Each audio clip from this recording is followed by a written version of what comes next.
ये आकाशवाणी रायपुर है। छत्तीसगढ़ी समाचार बुलेटिन के संग अनुरिमा शर्मा के जय जोहार।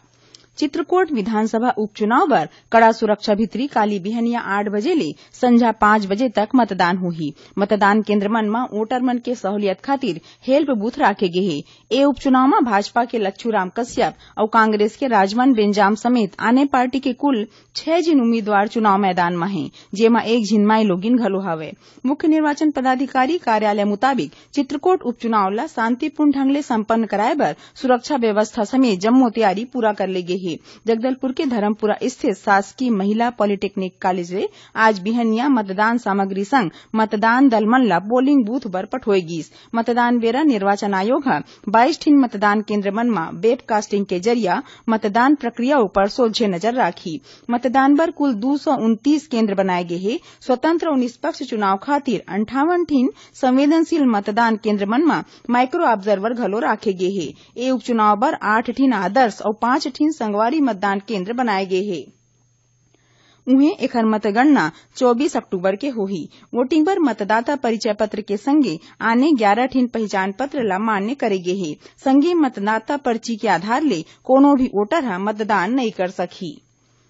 प्रधानमंत्री नरेंद्र मोदी ह रचनात्मकता ला राष्ट्र निर्माण में बउरे के अपील करे हैं। श्री मोदी ह महात्मा गांधी के 150वां जयंती ला सुग्घर बनाए बर काली नई दिल्ली में मनोरंजन और कला जगत के हस्ती मन संग चर्चा करीन। इहे प्रधानमंत्री ह गांधी जी के जयंती के मौका में 4 ठिन वीडियो घलो जारी करीन और ओमन बताइन कि बछर 2022 में आजादी के 75वां वर्षगांठ मनाए जाही।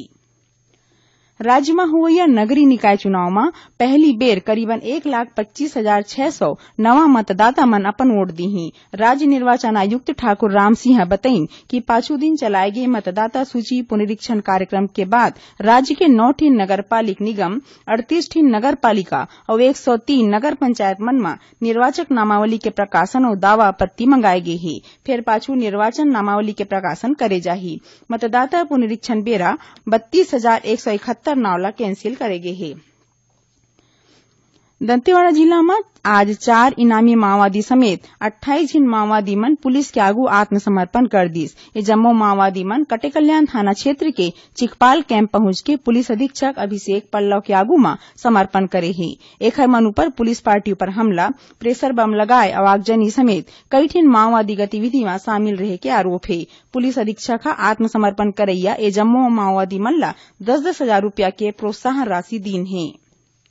सुनैया मन ला बता दन कि समसामयिक विषय ऊपर आधारित हमार साप्ताहिक कार्यक्रम बातों बातों में ए बखत तंबाकू नियंत्रण पर चलाए जावत जागरूकता अभियान ऊपर केंद्रित रही। ए बारे में और ज्यादा जानकारी ले खातिर आकाशवाणी समाचार ह गोड़ बात करे हे छत्तीसगढ़ में तंबाकू नियंत्रण के नोडल अधिकारी डॉक्टर कमलेश जैन ले। ए गोड़ बात के प्रसारण आज रतिया 8:30 बजे आकाशवाणी केंद्र रायपुर ले करे जाही। जिला प्रदेश के जम्मो आकाशवाणी केंद्र एके संग्रह रिले करही।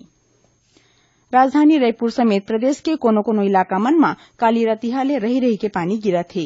रायपुर स्थित मौसम विज्ञान केंद्र के मौसम विज्ञानी जनकराम साहू आकाशवाणी समाचार ला बताइन कि आंध्र प्रदेश डहर ले आवत नमी के सेती मौसम में ए तब्दीली आए है। अवैया 24 घंटा के दौरान प्रदेश में कहूं थोरकुन ले ज्यादा वर्षा हो सकत है। अब थोरकुन समाचार सार में बलौदाबाजार जिला के गांव दतान निवासी स्वतंत्रता संग्राम सेनानी भुरवा सिंह वर्मा के निधन पर मुख्यमंत्री भूपेश बघेल शोक जतईन है। जांजगीर चांपा जिला में नगरीय प्रशासन मंत्री डॉक्टर शिव डहरिया करीबन 40 करोड़ रुपया के कई ठिन काम के लोकार्पण और भूमि पूजन करीन। पुलिस स्मृति दिवस में काली चौथी बटालियन परिसर माना में श्रद्धांजलि कार्यक्रम के आयोजन करे जाही। राजधानी रायपुर के डीडी नगर थाना तीर तेज रफ्तार ट्रक के चपेट में आएले स्कूटी सवार एक झिनमाई लोगिन के मौत हो गई। घटना बाद लोगन मन चक्का जाम करके अवई जवई ला छेक दे रहीन। बलौदाबाजार जिला के केसला गांव में खेत में काम करत 2 झिन मनखे के करेंट लगे ले मौत हो गई और जगदलपुर पुलिस 52 किलो गांजा के संग एक झिन मनखे ला गिरफ्तार करे है। जब्ती हुई गांजा की कीमत करीबन 3 लाख रुपया बताए गए है। एकरे संग छत्तीसगढ़ी समाचार बुलेटिन इहे सिरावत है। जय जोहार।